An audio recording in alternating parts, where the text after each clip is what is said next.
किसी और ने क्या उसके पेरेंट्स ने ही सोचा होगा कि जो बच्चा उनके घर में पैदा हुआ है वही आगे चल के याशीन बख्तर,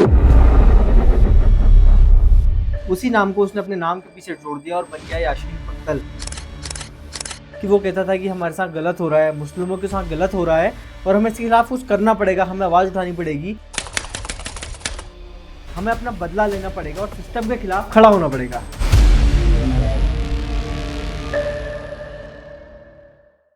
देखिए, आपने बहुत सारे टेररिस्ट ऑर्गेनाइजेशन के नाम सुने होंगे, जैसे जैश ए मोहम्मद, लश्कर-ए-तैयबा, या ऐसी बहुत सारे टेररिस्ट के नाम भी आपने सुने होंगे, जैसे Osama bin Laden, Masood Azhar, और रिसेंटली जो भी पहलगाम वाला अटैक हुआ उसमें भी आपने न्यूज़ चैनल में बहुत सारे ऐसे टेररिस्ट ग्रुप्स के नाम, बहुत सारे टेररिस्ट के नाम सुने होंगे। जब भी आप या मैं या कोई भी ये सब चीज़ें सुनता है या फिर कोई टेररिस्ट एक्टिविटीज़ के बारे में सुनता है, तो हमारे दिमाग में सबसे पहला ख्याल आता है कि ये कोई पाकिस्तानी ग्रुप हो या फिर कोई और कंट्री का ग्रुप होगा। हमारे दिमाग में कभी भी ये ख्याल नहीं आता है कि ये इंडिया का कोई ग्रुप हो सकता है, फिर इंडिया में ऐसा कभी कोई ग्रुप हुआ होगा। देखिए, 2002 और 2003 के आसपास इंडिया में भी एक ऐसा ही टेररिस्ट और एक ऐसा ही टेररिस्ट ऑर्गेनाइजेशन पैदा हुआ था, जिसने पूरे देश में कई हिस्सों में आतंक फैलाया हुआ था। बहुत जगह धार्मिक दंगे करवाए, बॉम्बिंग, एक्सटॉर्शन, हवाला, ऐसे काम ये लोग करवाते थे।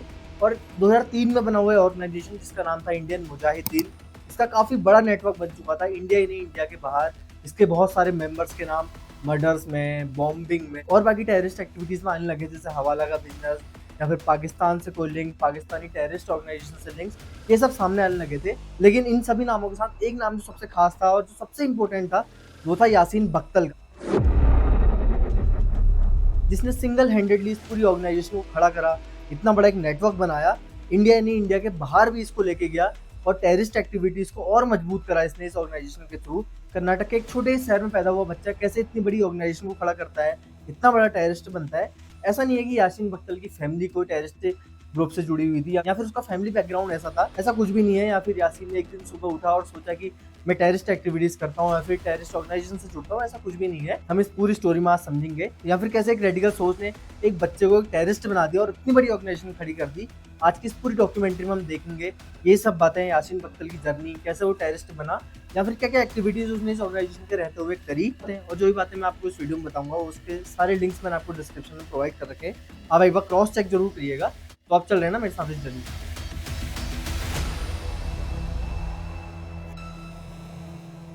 देखिए, ऐसा जरूरी नहीं है कि जो इंसान टेररिस्ट है वो टेररिस्ट फैमिली में पैदा हुआ हो, और ऐसी कहानी शुरू होती है यासीन बख्तर की भी। कर्नाटक के एक छोटे शहर बख्तल में 15 जनवरी 1983 को पैदा होता है मोहम्मद अहमद जरार सिद्दी बापा। ना मैं आपको किसी और स्टोरी में ले आ रहा हूँ, यही रियल नाम है यासीन बख्तर का, जो कर्नाटक के एक छोटे शहर में पैदा हुआ। उस वक्त किसी ने भी नहीं सोचा होगा, किसी और ने क्या उसके पेरेंट्स ने ही सोचा होगा कि जो बच्चा उनके घर में पैदा हुआ है वही आगे चल के यासीन बख्तर एक इतना बड़ा टेररिस्ट बनेगा जो सिंगल हैंडेडली इतनी बड़ी ऑर्गेनाइजेशन को खड़ा कर देगा। वैसे तो यासीन बख्तर की जो फैमिली थी वो मिडिल क्लास फैमिली थी, लेकिन यासीन के जो फादर थे उनका बिजनेस था स्पोर्ट्स फूड का। वो इंडिया में नहीं, इंडिया के बाहर दुबई में भी था, मेनली दुबई में उनका बिजनेस था। देखिए, अभी तक आपको ये तो समझ में आ गई होगी यासीन बख्तर का नाम यासीन बख्तर क्यों है। बख्तर जहाँ वो पैदा हुआ, एक छोटा शहर, उसी नाम को उसने अपने नाम के पीछे जोड़ दिया और बन गया यासीन बख्तर। यासीन के जो दोनों अंकल थे, याकूब और सबीर, वो ज़्यादातर दुबई में रहते थे क्योंकि उनका बिजनेस था, वहीं से वो ज़्यादातर ऑपरेट किया करते थे। यासीन अब धीरे धीरे बड़ा हो रहा था, बाकी बच्चों की तरह स्कूल जाने लगा था और धीरे धीरे टाइम बीतता गया। और ये वही टाइम था 1992 और 93 के आसपास का, जब देश में हर जगह दंगे हो रहे थे, धार्मिक दंगे फैले हुए थे, हर जगह आग जल रही थी, लोगों में क्लैशेस चल रहे थे। और ऐसे ही कुछ दंगे उस टाइम पे कर्नाटक के भटकल में भी हुए। यही देखता हुआ यासीन बड़ा हुआ, उसने बहुत सारे दंगे देखे, लोगों को आपस में लड़ता हुआ देखा, हिंदू मुस्लिम दंगा होते हुए देखा, और ऐसे ही धीरे धीरे टाइम बीतता गया। यासीन अपना बहुत सारा वक्त मस्जिद में बिताने लगा, स्कूल भी जाता था और मस्जिद में भी अपना बहुत सारा वक्त बिताने लगा, और ऐसे ही टाइम बीतता गया और आगे बढ़ते गया। 2002 का वक्त आता है जब गुजरात में राइट्स हुए और ये दंगे भी हिंदू मुस्लिम दंगे थे, धार्मिक दंगे थे। यासीन ने ये सब चीज़ें भी देखी और उसके दिमाग में ये सब चीज़ें बहुत गहरा असर कर चुकी थी। धीरे धीरे यासीन ये सब चीज़ें देखता हुआ बड़ा हुआ और उसके दोस्त बताते हैं कि यासीन के दिमाग में ये सब चीज़ें इस तरह बैठ चुकी थी कि वो कहता था कि हमारे साथ गलत हो रहा है, मुस्लिमों के साथ गलत हो रहा है और हमें इसके खिलाफ कुछ करना पड़ेगा, हमें आवाज़ उठानी पड़ेगी। देखिए, यासीन के दिमाग में ये सब चीज़ें इतनी स्ट्रांगली बैठ चुकी थी, वो ये सब बातें बोलने लगा था। 2001 में यासीन की मुलाकात होती है सिमी के एक लोकल लीडर, सिमी यानी कि student Islamic movement of India, ये एक स्टूडेंट विंग टाइप की थी। इसके एक लोकल लीडर मोहम्मद सैफी से यासीन की उस वक्त मुलाकात होती है, सैफी जो था वो भटकल की एक मस्जिद में लेक्चर देता था। ये लेक्चर्स होते थे बेसिकली मुस्लिम रिवाइवल्स और जिहाद से रिलेटेड बातों के लिए। और जो ये सब जिहाद वगैरह की बातें थी वो यासीन को सही लगने लगी थी, क्योंकि यासीन तो यही सब देखता हुआ बड़ा हुआ था 1992 से लेके 2002 तक का।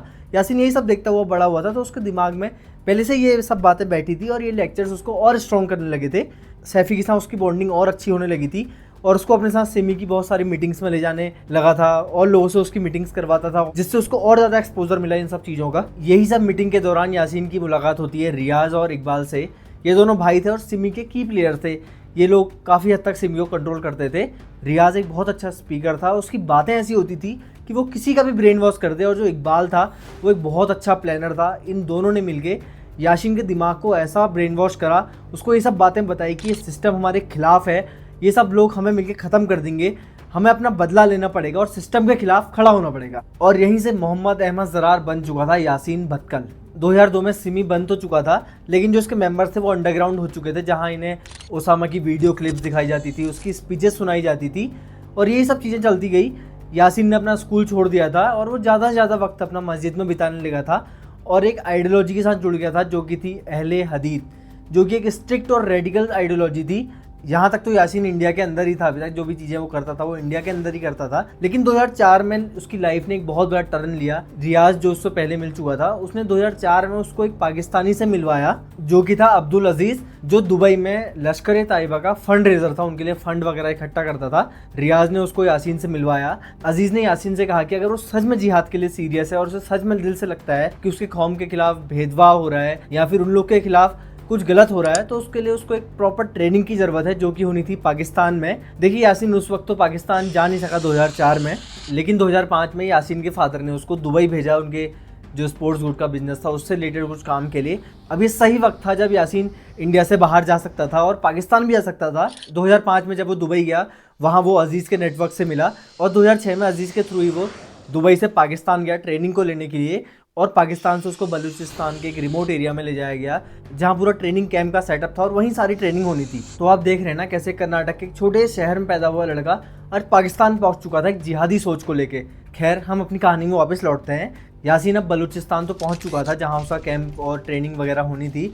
यासीन ने अपने इंटेरोगेशन में खुद बताया कि वहाँ 6 लोग थे, जिसमें से 4 पाकिस्तानी और 2 अफगानी थे, वो शायद एक्स सोल्जर्स वगैरह थे। और इस 50 दिन के कैंप में यासीन सीखता है कि कैसे बॉम्बिंग डिवाइसेस बनाई जाती हैं, कैसे वेपन्स चलाए जाते हैं, AK-47 वगैरह चलाना, और कुछ टेररिस्ट टैक्टिक्स भी सीखता है। और ये सब जब पूरा होता है तो यासीन 2026 में पूरी ट्रेनिंग करने के बाद दुबई वापस लौटता है।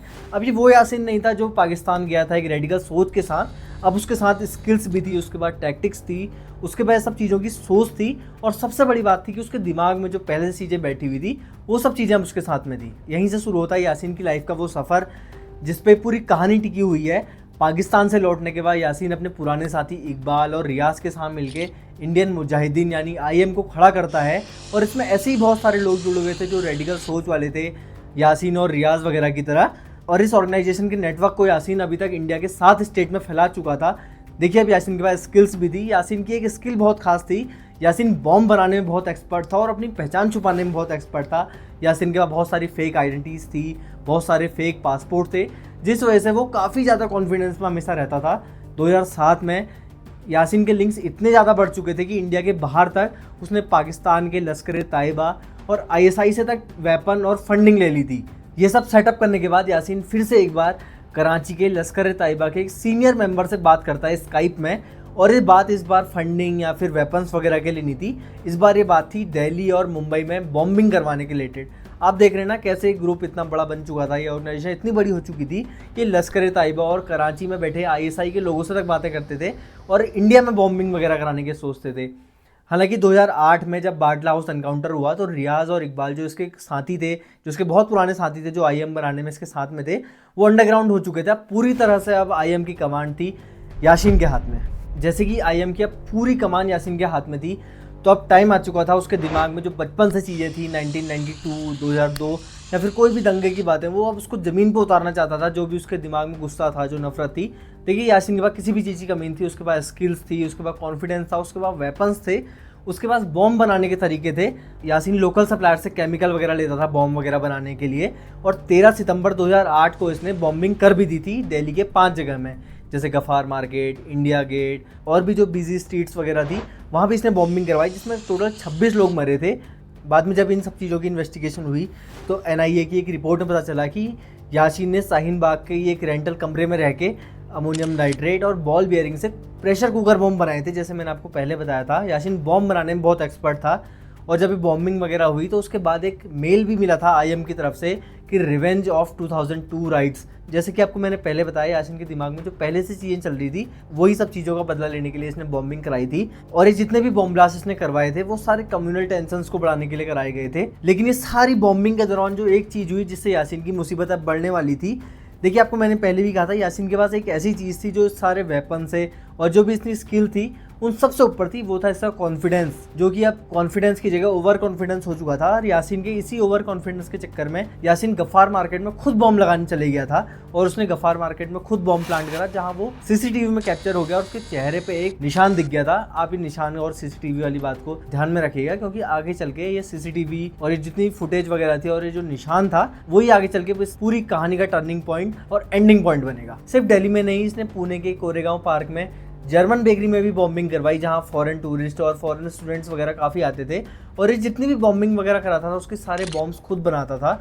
और 3 दिन पहले इसने इस जगह की रैकी खुद करी थी, ये NIA की रिपोर्ट में बाद में पता चला। और जितनी भी बॉम्बिंग वगैरह करवाता था, मैं आपको पहले ही बता चुका हूँ कि कम्युनल टेंशंस को बढ़ाने के लिए, लोगों में हेटरेट फैलाने के लिए और एक टेरर का माहौल बनाने के लिए कराई जाती थी। देखिए, यासीन कोई मामूली गैंगस्टर वगैरह नहीं था, वो एक बहुत ही चालाक और वेल प्लानिंग के साथ चलता था हमेशा। उसके बाद इतनी सारी फेक IDs, पासपोर्ट्स वगैरह थे जिस वजह से वो हमेशा बच जाता था। एक बार तो यहाँ तक हुआ कि कोलकाता पुलिस ने यासीन को पकड़ा एक चोरी के इल्जाम में, टेररिस्ट एक्टिविटीज़ के लिए नहीं, चोरी के इल्जाम में पकड़ा। और उसके इसी फेक IDs और पासपोर्ट वगैरह की वजह से वो वहाँ से भी बच के निकला। देखिए, यासीन के जो भी बॉम्बिंग, जो भी अटैक्स वगैरह, प्लानिंग वगैरह होती थी, उसका एक पैटर्न होता था हमेशा। यासीन हमेशा लो कॉस्ट और हाई इम्पैक्टेड अटैक किया करता था और ज़्यादातर वो भीड़ भड़ाके वाले एरिया में और कम्युनल टेंशंस को बढ़ाने के लिए अटैक किया करता था। यासीन का स्लीपर सेल और फंडिंग का नेटवर्क इतना तगड़ा था कि इंडिया के बाहर भी उसका नेटवर्क स्टेब्लिश था, जिस वजह से उसको किसी भी चीज़ में, कोई भी एक्टिविटी करने में कुछ भी परेशानी नहीं होती थी। और सबसे मेन चीज़ जो थी, यासीन कभी भी डिजिटल फुटप्रिंट नहीं छोड़ता था। वो ज्यादातर फोन का इस्तेमाल कभी नहीं करता था